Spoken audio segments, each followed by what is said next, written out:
Hello friends, welcome to சமையல் புதிது. இன்றைக்கி நம்ம வீடியோவில் பார்க்க போகிற ஸ்பெஷல் ரெசிபி முட்டை கிரேவி சுவையாக எப்படி செய்யணும் பார்க்க போகிறோம். இந்த மாதிரி நீங்கள் வீட்டில் முட்டை கிரேவி செய்து கொடுத்தீங்கன்னா சப்பாத்தி, ரொட்டி, இடியாப்பம், பூரி, சுட சுட சாதத்துக்கெல்லாம் ரொம்ப அருமையாக இருக்குங்க. இந்த முட்டை கிரேவி வீடியோவை முழுமையாக பார்த்துட்டு இதே முறையில் இதே அளவு கூட நீங்கள் செய்து பார்த்துட்டு எப்படி வந்துச்சுன்னு உங்களுடைய கருத்துக்களை ஷேர் பண்ணுங்கள். இந்த வீடியோ உங்களுக்கு பிடித்திருந்தால் லைக் பண்ணுங்கள், ஷேர் பண்ணுங்கள். நம்ம சேனலை இப்போ தான் நீங்கள் முதல் முறையாக பார்க்குறீங்கன்னா சப்ஸ்கிரைப் செய்து கொள்ளுங்கள். கூடவே பெல் ஐக்கனை கிளிக் பண்ணி வச்சுக்கோங்க. அதில் ஆல் ஆப்ஷன் வரும், அதை கிளிக் பண்ணி வச்சுக்கோங்க. அப்போ தான் நான் போடக்கூடிய புத்தம்புது வீடியோக்கள் உடனுக்குடன் அப்டேட் ஆகும். இந்த வீடியோவை ஸ்கிப் பண்ணாமல் முழுமையாக பாருங்கள். இப்போ வாங்க இந்த கிரேவி ரெசிபி பார்க்கலாம். இப்போ முட்டை கிரேவி செய்கிறதுக்கு ஃபஸ்ட்டு நம்ம முட்டையை ஃப்ரை பண்ணி எடுத்துக்கலாம். அதுக்கு கடாயில் 2 டீஸ்பூன் போல் எண்ணெய் சேர்த்துருக்கேன்.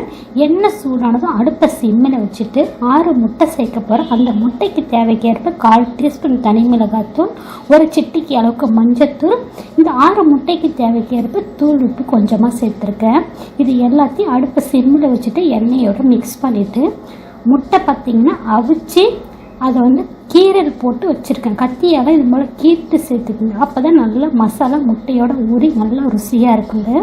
இப்போ முட்டையை அடுப்பை சிம்மில் வச்சுட்டு ஒரு 3-4 நிமிஷத்துக்கு ஃப்ரை பண்ணி எடுத்துக்கலாம்.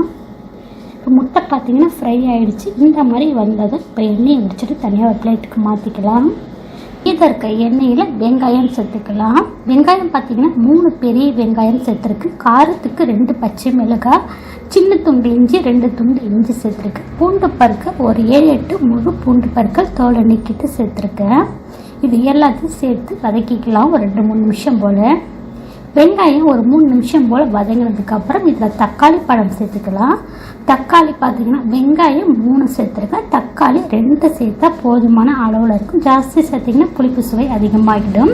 பழமாக 2 தக்காளி சேர்த்துருக்கேன். இது வெங்காயத்தோடு நல்லா மிக்ஸ் பண்ணிக்கலாம்.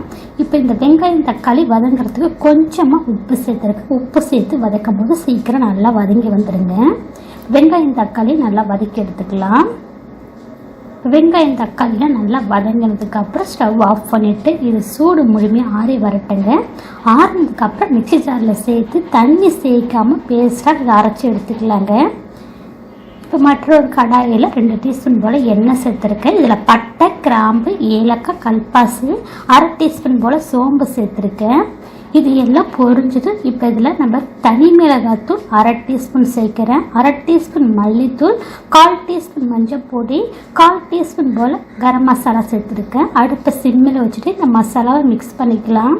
இப்போ எண்ணெயோட நல்லா மிக்ஸ் பண்ணிவிட்டு இதில் நம்ம அரைச்சி வச்ச பேஸ்ட்டை சேர்த்துக்கலாம். வெங்காயம் தக்காளி இஞ்சி பூண்டுலாம் வதக்கணும் பார்த்திங்களா, அந்த பேஸ்ட்டை சேர்த்து மிக்ஸ் பண்ணிக்கலாம்.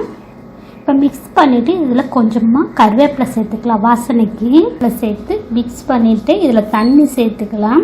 நம்ம ஏற்கனவே இந்த வெங்காயம் தக்காளிலாம் நல்லா வதக்கி தான் எடுத்துருக்கோம். அதனால் இந்த பேஸ்ட் சேர்த்ததுக்கப்புறம் ரொம்ப வதக்கணும் அவசியம் கிடையாதுங்க.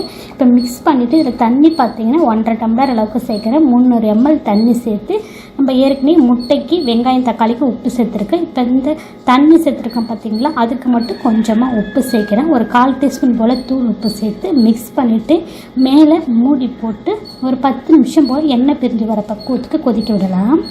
ஒரு 10 நிமிஷம் போல் கொச்சதுக்கப்புறம் நம்ம வறுத்து வச்சு முட்டையை சேர்த்துக்கலாங்க.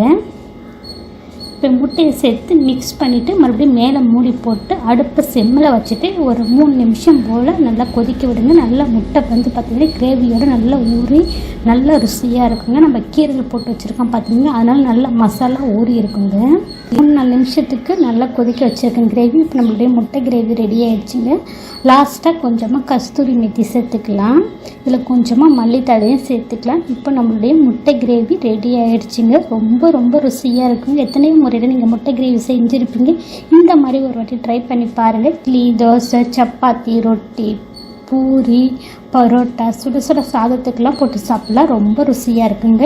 இந்த வீடியோவை முழுமையாக பார்த்துட்டு இதே முறையில் இதே அளவோடு நீங்கள் செய்து பார்த்துட்டு எப்படி வந்துச்சுன்னு உங்களுடைய கருத்துக்களை ஷேர் பண்ணுங்கள். இந்த வீடியோ உங்களுக்கு பிடித்திருந்தால் லைக் பண்ணுங்கள், ஷேர் பண்ணுங்கள், சப்ஸ்கிரைப் பண்ணுங்கள், கமெண்ட் பண்ணுங்கள்.